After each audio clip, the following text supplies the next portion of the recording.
राजस्थान में गहलोत सरकार की ताज़ा घोषणा जानने के लिए हमारे साथ बने रहिए। आइए दोस्तों, आज का वीडियो शुरू करते हैं। आप सभी का स्वागत अपने YouTube channel job alert group में। आज ही गहलोत सरकार ने 60,000 पदों पर भर्ती की घोषणा की है। साथ में किसानों को मुआवजा देने की घोषणा की है। साथ ही निःशुल्क हेलमेट और हर घर नल कनेक्शन की भी घोषणा की गई है। ऐसे ही और घोषणाओं के बारे में हम आपको इस वीडियो में बताने वाले हैं।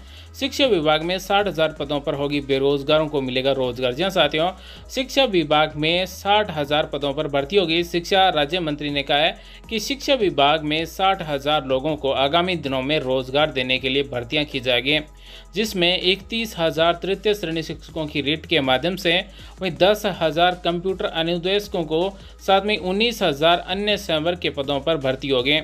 साथ ही राज्य के शिक्षा मंत्री ने कहा कि महात्मा गांधी अंग्रेजी माध्यम के 201 विद्यालयों में अब तक 91,000 छात्रों का नामांकन हो चुका है।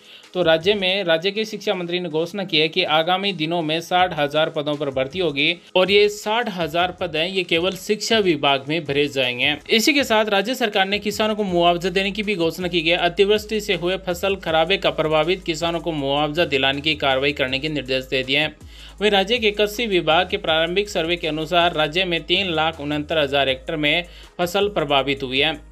वहीं कृषि मंत्री श्री लालचंद कटारिया ने प्रदेश में अतिवृष्टि से खराब हुई फसलों का सर्वे कर प्रभावित किसानों को प्रधानमंत्री फसल बीमा योजना के तहत मुआवजा दिलाकर राहत प्रदान करने के लिए कार्रवाई करने के निर्देश दे दिए गए हैं। कृषि विभाग की प्रारंभिक सर्वे रिपोर्ट के अनुसार राज्य में अब तक 3,69,174 हेक्टेयर क्षेत्रफल में फसल प्रभावित होना आंका गया है। और इसी वीडियो में आगे हम आपको बताने वाले हैं कि कौन कौन से जिले के किसानों को ये मुआवजा मिलने वाला है। कृषि मंत्री श्री कटारिया ने बताया कि गत दिनों से हो रही भारी बारिश से हाड़ौती अंचल एवं सवाई माधोपुर जिले में फसलों को काफी नुकसान हुआ है। विभाग की ओर से कराए गए प्रारंभिक सर्वे के मुताबिक कोटा, बारां एवं बूंदी जिलों में सोयाबीन एवं उड़द तथा सवाई माधोपुर जिलों में बाजरा एवं उड़द की फसल में ज्यादा नुकसान हुआ है। राज्य में सोयाबीन 1,60,264 हेक्टेयर, वहीं उड़द 98,760 हेक्टेयर क्षेत्रफल में प्रभावित हुए हैं।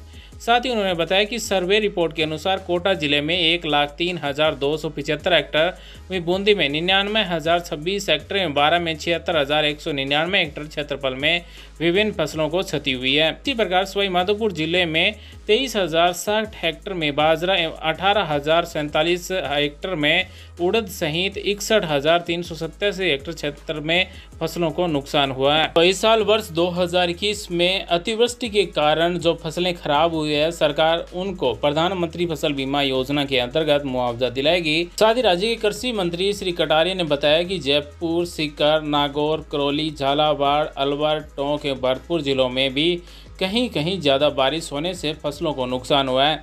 उन्होंने बताया कि जयपुर जिले की सांगनेर, फांगी, चाकसू एवं कोटकावदा तहसीलों में 2,920 हेक्टेयर, वहीं सीकर जिले की दांता रामगढ़ तहसील में 3,992 हेक्टेयर तथा नागौर जिले की कुचामन सिटी एवं नावा तहसीलों में 7,357 हेक्टेयर क्षेत्रफल प्रभावित हुआ है। इसी तरह करौली जिले में 9,664, टोंक में 4,140, भरतपुर की डिंग तहसील में 764, वहीं झालावाड़ जिले की मोर थाना, रायपुर एवं खानपुर तहसीलों में 398 तथा अलवर जिले की कोटाकसिम तहसील में 70 हेक्टेयर क्षेत्र में फसलें प्रभावित हुई है। इसी प्रकार अब तक की सर्वे रिपोर्ट के अनुसार प्रदेश में 3,69,174 हेक्टेयर क्षेत्र में फसल का नुकसान हुआ है और इन सभी तहसीलों, इन सभी जिलों, इन सभी गांवों के लोगों को प्रधानमंत्री फसल बीमा योजना के अंतर्गत मुआवजा दिया जाएगा। इसी के साथ आगे हम बात करें तो कृषि मंत्री श्री कटारिया ने अधिकारियों को प्रभावित काश्तकारों को प्रधानमंत्री फसल बीमा योजना के तहत नियमानुसार मुआवजा दिलाने की कार्रवाई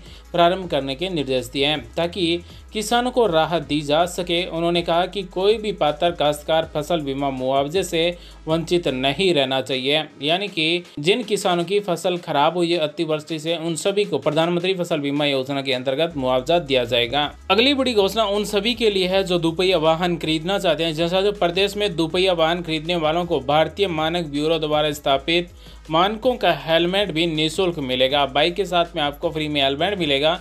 इस संबंध में परिवहन मंत्री श्री प्रताप सिंह खाचरियावास के दिशा निर्देशन में परिवहन विभाग द्वारा गुरुवार को एक आदेश जारी किया गया है। इसके तहत सभी प्रादेशिक और जिला परिवहन अधिकारियों को आदेश की पालना वाहन निर्माताओं डीलरों से सुनिश्चित कराने के निर्देशित किया गया है। तो साथियों, अगर आप प्रदेश में कहीं पर भी, राजस्थान में कहीं पर भी किसी भी डीलर से अगर दुपहिया वाहन खरीदते हैं तो वहां से आपको फ्री में हेलमेट दिया जाएगा। साथ ही इस फ्री हेलमेट की घोषणा के बारे में आगे हम बात करें तो श्री खाचरियावास ने बताया कि प्रदेश में दुपहिया वाहनों चालकों की सड़क दुर्घटनाओं में कमी लाने के लिए राज्य सरकार निरंतर प्रयासरत है। विभाग की सर्वोच्च प्राथमिकता सड़क सुरक्षा है, इसलिए वाहन विक्रेताओं को हेलमेट उपलब्ध कराने के लिए आदेश जारी हुए हैं। उन्होंने बताया कि हेलमेट निःशुल्क उपलब्ध कराने के संबंध में 5 फरवरी 2020 को हुई बैठक में federation of automobile dealers association के सदस्यों ने सहमति प्रदान की गई थी। इसी के साथ खाचरियावास ने बताया कि वाहन विक्रेता वाहन के प्रथम विक्रय के समय मोटर यान अधिनियम 1988 की धारा नियम 129 के तहत हेलमेट उपलब्ध कराने हैं। वाहन निर्माताओं डीलर्सों द्वारा प्रावधानों की पालना नहीं करना सड़क सुरक्षा की दृष्टि से अत्यंत गंभीर दोष की श्रेणी में आता है। विक्रय के समय हेलमेट उपलब्ध नहीं कराने पर विक्रेताओं के विरुद्ध नियमानुकूल कार्रवाई की जाएगी। तो आप अगर दुपहिया वाहन खरीदना चाहते हैं तो आपको फ्री में हेलमेट दिया जाएगा। अगर आपको नहीं देते हैं तो आप इसके लिए शिकायत कर सकते हैं। इसी के साथ राज्य सरकार ने जल जीवन मिशन स्टार्ट किया है। प्रदेश में नए वित्तीय वर्ष में 1 लाख परिवारों को हर घर नल कनेक्शन की सौगात के लिए घोषणा की गई है।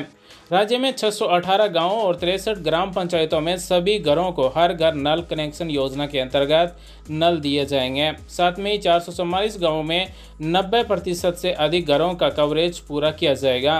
प्रदेश में जल जीवन मिशन यानी कि JJM के तहत ग्रामीण क्षेत्रों में मौजूद वित्तीय वर्ष में 1 लाख से अधिक परिवारों को हर घर नल कनेक्शन के माध्यम से स्वच्छ पेयजल की सुविधा मुहैया करा दी गई है। प्रदेश में JJM के तहत बुधवार तक 1,787 कनेक्शन चालू वित्तीय वर्ष में दिए जा चुके हैं। इसी के साथ आगे हम बात करें तो राज्य में ये मिशन 2024 तक रखा गया है। डॉक्टर कला ने बताया कि प्रदेश में 2024 तक जिन ग्रामीण परिवारों को हर घर नल कनेक्शन दिया जाना है उनकी शेष स्वीकृतियाँ जारी करते हुए बकाया सभी तकनीकी औपचारिकताओं को भी शीघ्र से पूरा करने की रणनीति के साथ कार्य किया जा रहा है। इसके लिए आगामी 23 अगस्त को SLSLC की बैठक के लिए फिर आयोजित की जा रही है। साथ ही उन्होंने बताया कि प्रदेश में JJM के तहत सामुदायिक सहभागिता को बढ़ावा देने पर पूरा जोर देते हुए 43,364 गाँवों में से 42,808 गाँवों में ग्राम जल एवं स्वच्छता समितियों के गठन का कार्य भी पूरा कर लिया गया है। इसी के साथ प्रदेश में ऐसे मतदाता जिनकी आयु 1 जनवरी 2022 को 18 वर्ष पूर्ण होगी या फिर 18 वर्ष से अधिक हो जाएगी, वे अपना नाम 1 नवंबर से 30 नवंबर मतदाता सूची में शामिल करा सकते हैं। यानी कि अगर आप वोटर ID कार्ड बनाना चाहते हैं तो 1 नवंबर से 30 नवंबर तक बनवा सकते हैं। निर्वाचन विभाग ने भारत निर्वाचन आयोग के निर्देशों पर फोटोयुक्त मतदाता सूचियों में विशेष संक्षिप्त पुनर्निरीक्षण कार्यक्रम की घोषणा कर दी गई है। मुख्य निर्वाचन अधिकारी श्री प्रवीण गुप्ता ने बताया कि भारत निर्वाचन आयोग द्वारा निर्धारित कार्यक्रमों के अनुसार राज्य की सभी 200 विधानसभा निर्वाचन क्षेत्रों की मतदाता सूचियों का प्रारूप प्रकाशन 1 नवंबर 2021 सोमवार को किया जाएगा। दावे एवं आपत्तियां 1 नवंबर 2021 से 30 नवंबर 2021 तक प्राप्त की जाएगी। साथ ही उन्होंने बताया कि दावे एवं आपत्तियों का निस्तारण 20 दिसंबर सोमवार तक किया जा सकेगा तथा मतदाता सूचियों का अंतिम प्रकाशन 5 फरवरी 2022 बुधवार को किया जाएगा। साथ ही श्री गुप्ता ने बताया कि पात्र मतदाता अपना नाम मतदाता सूची में शामिल कराने के लिए प्रपत्र 6, नाम विलोपन के लिए प्रपत्र 7 एवं किसी संशोधन के लिए प्रपत्र 8 में आवेदन कर सकते हैं। उन्होंने बताया कि मतदाता सूची में अपना नाम जुड़वाने, हटवाने एवं संशोधन कराने के लिए पात्र व्यक्ति द्वारा आवेदक क्षेत्र के बूथ लेवल अधिकारी को अथवा निर्वाचन रजिस्ट्रीकरण अधिकारी कार्यालय में किया जा सकता है। इसके अलावा भारत निर्वाचन आयोग के मतदाता सेवा पोर्टल NVSP तथा मोबाइल पर वोटर हेल्पलाइन ऐप के माध्यम से भी किया जा सकता है। उन्होंने बताया कि इस विषय में मतदाता toll free number helpline number है 1950 से भी जानकारी प्राप्त कर सकते हैं। तो साथियों, अगर आपके वोटर ID कार्ड में किसी भी प्रकार का संशोधन करवाना चाहते हैं तो आप 1 नवंबर से 30 नवंबर तक करवा सकते हैं। अब पोर्टल को ओपन किया जाएगा। आप अपना अगर आप वोटर लिस्ट में नाम जुड़वाना चाहते हैं तो इस समय जुड़वा सकते हैं। तो साथियों, ये तो था आज का हमारा वीडियो। गहलोत सरकार ने राजस्थान में ताजा नई घोषणा की गई उनके बारे में आज की वीडियो में बस इतना ही। मिलते हैं नेक्स्ट वीडियो में नई जानकारी के साथ। आज की जानकारी आपको कैसी लगी हमें कॉमेंट कर कर जरूर बताएं। वीडियो को शुरू से अंत तक देख लेंगे। आप सभी का बहुत बहुत धन्यवाद। Thanks for watching. आपका दिन शुभ हो। जय हिंद, वंदे मातरम।